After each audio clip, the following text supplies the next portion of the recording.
है और भी दुनिया में सुखनवर बहुत अच्छे, कहते हैं कि गालिब का है अंदाज़ बयां। और उर्दू लिटरेचर में यूं तो एक से बढ़कर एक शायर गुजरे हैं, लेकिन जो शोहरत मिर्ज़ा गालिब को मिली है वो किसी को नसीब नहीं हुई है। मिर्ज़ा गालिब की मौत 1869 में हुई है, लेकिन मौत के 153 साल गुजरने के बाद भी उनकी शोहरत में कोई कमी नहीं आई है। गालिब की शायरी पर दुनिया भर में रिसर्च हुए और हो रहे हैं। मुख्तलिफ तरह के कलाकार और आर्टिस्ट उनके शेयरों को मरकज़ में रखकर नए नए काम कर रहे हैं, लेकिन जो काम कोलकाता के नूरुद्दीन अमर जी ने किया है उसके बारे में शायद ही उर्दू और गालिब के किसी चाहने वाले ने आज तक सोचा था। नूरुद्दीन अमर जी ने मिर्ज़ा गालिब के शेरों को मरकज़ी ख्याल बनाकर तस्वीरों की एक ऐसी दुनिया तैयार की है जिसे देखकर कोई भी हैरत में पड़ सकता है। नूरुद्दीन अमर जी एक आर्टिस्ट हैं। उन्होंने इलस्ट्रेशन के फन के जरिए मिर्ज़ा गालिब की शायरी को एक नया रूप दिया है। नूरुद्दीन अमर जी ने 5 बरसों की कड़ी मेहनत के बाद मिर्ज़ा गालिब के बेहद मशहूर 100 चुनिंदा शेरों को लेकर एक किताब बनाई है, जिसमें उन्होंने गालिब के अशार को एक ऐसा तस्वीरी खाका बनाया है जिसे देखकर बेसाख्ता दिल से वाह निकल आता है। मिर्ज़ा गालिब की शायरी और अपनी तस्वीरी किताब के बारे में नूरुद्दीन अमर जी ने तफसील से बात की है। आइए सुनते हैं उन्हीं की ज़बानी। कि वालिद मेरे फारसी जानते थे और अंग्रेज़ों को उस ज़माने में अंग्रेज़ तो ये सोच के आए थे कि यहाँ ज़िंदगी बितानी है, तो वो फारसी सीखना चाहते थे। मेरे वालिद जो अंग्रेज़ी अच्छी तरह से जानते थे। बस वालिद से आप ये कहिए कि एक जेनेटिक विरासत है जो उर्दू मेरे पास में। और फिर जैसे जैसे मेरा तालीम बढ़ती गई हायर सेकेंडरी तक में उर्दू में, तो ये शौक़ बढ़ता गया। फिर उसके बाद ऐसा हुआ कि बहुत से दोस्तों से कलकत्ते में मैं आ गया। कलकत्ते में मैं 1972 में आया, और 1972 में यहाँ आने के बाद मेरे जो जितने भी दोस्त यार थे माशाल्लाह अच्छी उर्दू जानते थे, उनकी सोहबत में रहा, ये शौक़ निखरता गया। और फिर एक दिन मैंने ये डिसाइड किया कि क्यों ना गालिब के ऊपर कुछ किया जाए, क्योंकि जो सलाहियतें मेरे में हैं। तो इससे पहले मैं अक्सर देखा करता था और सुना करता था कि अब्दुर्रहमान चुगताई की किताबें जो है, उनका जो एल्बम है वो काफ़ी दामों में मिलता है। लोगों के पास ब्लैक में 30-30 हज़ार रुपये में ख़रीदा है। और अब्दुर्रहमान चुगताई की एक अलग स्टाइल थी, बड़ा नफीस और सुबक करके वो स्केचेस बनाया करते थे। तो मेरे दिल में भी ख्वाहिश पैदा हुई कि मैं भी कुछ तस्वीरें बनाऊँ। पर मैंने जब तस्वीरें बनाना शुरू की तो मैंने असल शेर को समझे और शेर की मुनासबत से ही मैंने इलस्ट्रेशन बनाए। मतलब ये है कि 2 तरह के होते हैं ना, एक तो इलस्ट्रेशन पहले बन जाता है, उसके बाद शेर चिपका दीजिए किसी को खबर। एक ये है कि शेर को लेकर कई दिनों तक सोचते रहिए आप, और उसके बाद जब जो खाका जहन में आता है उस पर। तो मेरी जो एक किताब है जिसको बनाने में मुझे 5 बरस लग गए। उसके अंदर मेरे गालिब के 100 अशार के ऊपर चुनिंदा अशार जो बड़े ज़रबुल मसल हैं और बहुत फेमस है, उनके ऊपर इलस्ट्रेशन बना है। अलकमा शिबली से भी मैं मदद लिया करता था। उन दिनों मेरा स्टूडियो अलकमा शिबली साहब के घर के सामने हो गया। तो इस तरह से वो किताब तैयार हुई। फिर NCPUL जो एक उर्दू का बहुत बड़ा इदारा है, उसने मुझे एक अच्छी खासी रकम दी, जिसकी वजह से किताब। उस किताब का नाम क्या है? इस किताब का नाम है मिर्ज़ा गालिब एक आर्टिस्ट की नज़र से। और इसकी अच्छी पजीराई हुई, लोगों ने बहुत पसंद किया। कुछ लोगों ने मुझे ज़रूरत से ज़्यादा ऊंचाई पर रख दिया, और अभी भी उस किताब के बारे में लोग मुझसे खत किताबत करते रहते। पेंटिंग का शौक कब से आपका? 5 बरस की उम्र से जो कुछ शुरू हुआ सब 5 बरस की उम्र। और ये भी मेरे मामू की तरफ से मुझ में आया। मेरी 3 बहनें हैं, तीनों के तीनों आर्टिस्ट हैं। पेंटिंग जो है, एक मैंने देखा आपके पीछे रखी हुई पेंटिंग, वो क्या दर्शाता है ये मुझे बताएं। ये वाली जी, ये चारकोल का स्केच है, और इसमें भी मुझे थोड़ी महारत है, क्योंकि इसमें वो तमाम रंग बंग के झमेले नहीं होते, बड़ी आसानी से एक पेंसिल लेकर बैठिए। अब इसमें मैंने इस तरह, ये सब्जेक्ट है सुपर इम्पोजिशन, एक चीज़ को दूसरी चीज़ पे नस्ब कर दे, उससे क्या इफ़ेक्ट उभरते हैं। उसी तरह ये सीरीज़ है मेरे पास, इसमें कई है तस्वीरें। जिसमें वो सुपर इम्पोजिशन किया होगा। आपकी पेंटिंग जो है एग्जीबिशन में भी गया होगा। हाँ। कौन कौन से बेहतरीन एग्जीबिशन में गए? कई एग्जीबिशन कर चुका हूँ, वक्तन फवक्तन करता रहता हूँ। जब 30-40 पेंटिंग तैयार हो जाती हैं तो आई हायर एक गैलरी और उसके बाद वो तस्वीरों का सेल भी कर देता हूँ मैं। एक थोड़ी बहुत रकम मिल जाती है जिससे गुजर बसर होता है। आपकी सबसे बेहतरीन पेंटिंग में कौन सी पेंटिंग? तो कहना मुश्किल है लेकिन ये है कि कुछ तस्वीरें बहुत ज़्यादा पसंद की गई और एक हमने हमारे सैयदना के ऊपर बनाई, वो भी बहुत पसंद की लोगों ने। और ज़्यादातर तस्वीरें जो है घोड़ों की बिकती, क्योंकि बहुत से लोग जो है अपने घरों में ऐसी तस्वीर पसंद करते हैं जिससे सुपरस्टिशन जुड़े हो। तो घोड़े की तस्वीर लगाने से लोग समझते हैं कि घर के अंदर बरकत और प्रॉस्पेरिटी झलकेगी।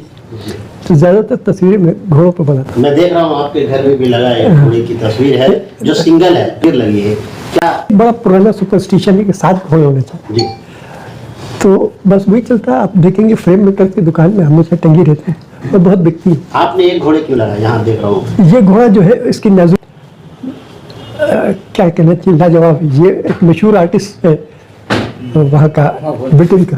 लेकिन गालिब जो है, क्योंकि वो नवाबी ख़ानदान से थे, उनका रख रखाव, उनकी आदतें, उनके तौर तरीके और अतवार वगैरह बिल्कुल नवाबी थे और किसी मतलब गरीबी नाम की कोई चीज़ ही नहीं देखी थी, बड़े शाह खर्च थे। और इसी की वजह से गालिब के अंदर एक गयूर शख्सियत अंदर में आ गई, बहुत नरगिसी किस्म के हो गए। हर जगह जो है वो अपना, ऐसे कई इंस्टेंसेस हैं जिसमें वो गालिब ने, जब अंग्रेज़ रजिस्ट्रार ने यूनिवर्सिटी में इन्हें नौकरी दी और ये वहाँ गए तो बैठा रहे पालकी में कि वो अंग्रेज़ मुझे लेने को आएगा, लेकिन अंग्रेज़ आए नहीं। तो पालकी वापस बोले मैं यहाँ अपनी इज्जत गंवाने नहीं आया मेरी इज्जत के हिसाब से अगर नौकरी देना। या वहाँ लखनऊ के सफ़र में, कलकत्ते के सफ़र में जब लखनऊ के पास हुए तो उन्होंने कहला भेजा उसको, नवाब को, कि मेरे इस्तकबाल में बाहर खड़ा रहना, मैं आ रहा हूँ। अब वो नवाब थे, वो कहाँ से मानेंगे गालिब के। तो ये तमाम बातें उनके चलन में आ गई थी और एक जगह उन्होंने ये बात खुल के कह दी। वो जो शेर है ना कि न सताइश की तमन्ना, न सिले की परवाह, न सही घर मेरे अशार में, ये मेरे ख्याल से सिर्फ गज़ल की भरपाई के लिए गया। असल जो शेर है जिसमें गालिब की सही पर्सनैलिटी उभर के आती है वो ये है कि जो चाहिए नहीं वो मेरी कद्र मंजिलत, मैं यूसुफ, हज़रत यूसुफ, मैं यूसुफ बकीमत अव्वल ख़रीदा हूँ। एक तो यूसुफ अलैहिस्सलाम थे जो कई बोलियों के बाद भी बोलियाँ लगती रहती हैं और ये जो है पहली बोली में शेर है, पीने दे शराब मस्जिद में गालिब, वरना ऐसी जगह बता जहाँ खुदा नहीं। शेर को आपके समझने से लेकर और शेर ये गालिब से ज़बरदस्ती मंसूब कर दिया गया है। अच्छा, ऐसा गालिब ने कोई शेर कहा नहीं, जहाँ तक मैं समझता हूँ। गालिब के लिखे हुए शेर नहीं है। नहीं, ज्यादातर लोग इसी शेर, हाँ, यार। खासतौर पर फिल्म इंडस्ट्री शेर को ज्यादा जो है दिखाते हैं। यानी कि नूरुद्दीन साहब, आपका ये कहना है कि ये जो है, ये जो शेर कहा गया है जो सदियों से चलता आ रहा है कि ऐसे जगह बता जहाँ खुदा नहीं है, जो एक शराब के बारे में गालिब कह रहा है, और गालिब के बहुत सारे अशारे जो खुदा से रूबरू होने वाली बात की है मस्जिद का ये करते हुए, और सदियों से लोग इसका तस्करा भी कर रहे हैं, और आप कह रहे हैं कि ये गालिब का शेर नहीं है। जहाँ तक मेरा नॉलेज, मेरा इल्म है, ये शेर गालिब नहीं, आपके हिसाब से किनका ये शेर है? किसी और का होगा। इसमें गालिब का रंग नहीं छलकता है। इसकी वजाहत करें थोड़ा, क्यों नहीं छलकता है, क्या वजह है? उसकी एक अलग ही शैली थी, गालिब का एक अलग स्टाइल थी कहने की। देखिए एक शेर है उनका, न था कुछ तो खुदा था, कुछ न होता तो खुदा होता, डूबा मुझको होने में न होता। अब इस शेर से उसके अंदर ना वो शीरीनी है और ना वो मायनी, मतलब ये है कि बहुत निचली सतह का शेर लगता है। हफ्ते इतनी कसते थे उनके ऊपर कि पूछे, मैं मुशायरे में आते थे तो फटीचर कह के बुलाते थे, फक्कड़ ये उनका उनसे बहुत गालिब को उनकी दिल आज़ारी हुई। और फिर यहाँ आए थे वो कलकत्ते में, कलकत्ते से भी, कलकत्ते के लोग उनको खुतूत लिखते रहे, मतलब बड़े अनपार्लियामेंट्री वर्ड्स इस्तेमाल करते थे, क्योंकि यहाँ उनका एक फ़ारसी गोश्त शायर थे, कुछ इख्तलाफ हो गया था, तो उसको लेकर बहुत दिनों तक गालिब को परेशान करते रहे वो। वैसे गालिब की ज़िंदगी के 3 टुकड़े किए हैं, एक तो आगरे की पैदाइश, एक कलकत्ते का सफ़र और दिल्ली का क़याम। इसी 3 हिस्सों में गालिब बटे हुए। अखबार मशरिक़ ने मुझे एक अवार्ड दिया, बेहतरीन किताब 2011 वो था। फिर उसके बाद कई प्री एग्जीबिशन हुई, मुस्लिम इंस्टीट्यूट ने मेरी एक एग्जीबिशन होल्ड की, फिर उर्दू एकेडमी ने की, और इस तरह से NCPUL ने भी बड़ी तारीफ़ें की, बहुत सारी किताबों में मुझे वो दिया। गालिब के कितने अशार पर आप तस्वीर कसी कर चुके हैं? अभी तो 100 आगे और 2 आपका किताबें क्या? लिख चुका हूँ।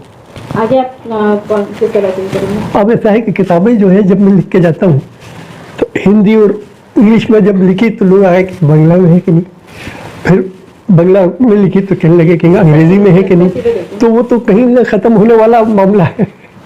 उर्दू को फ़रोग़ देने में गालिब का कितना बड़ा खतरा है?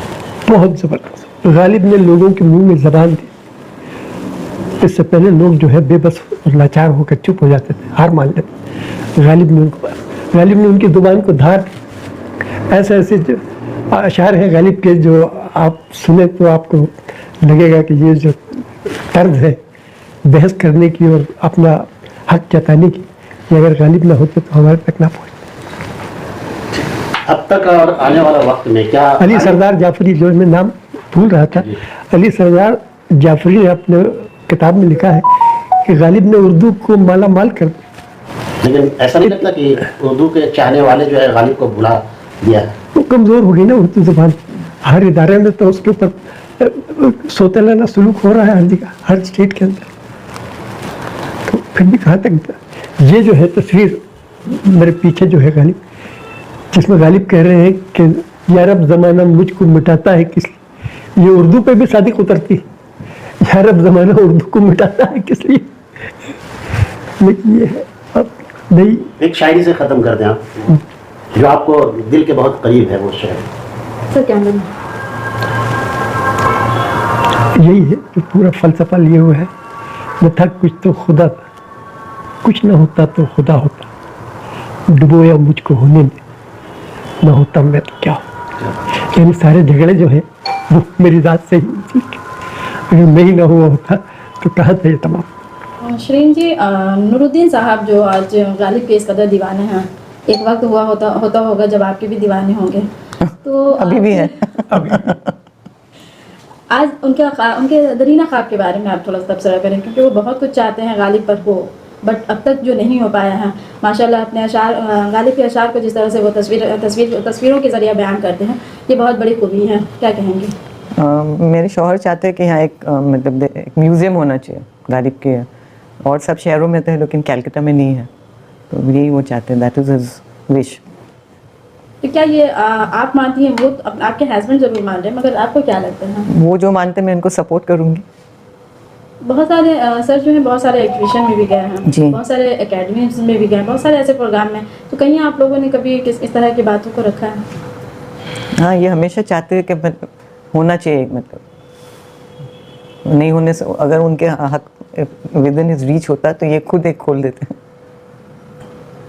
उनका इतने इस पैशन, इतना उनका पैशन है ये गालिब। शायरी से सर को जिस तरीके से लगाव रहा है खास तौर पर, तो आप इसे किस तरीके से देखती थी, शादी से पहले या शादी के बाद से, मैम किस तरीके से?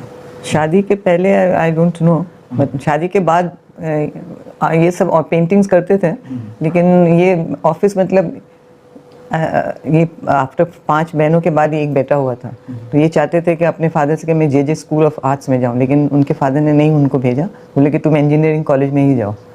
तो वो he was working for central government as public relations manager, अच्छे पोस्ट पे थे, लेकिन वो उन्होंने छोड़ दिया ऑफिस और ही डिवोटेड हिज टाइम पूरा मतलब पेंटिंग्स और फिर गालिब के पीछे उन्होंने बहुत टाइम निकाला।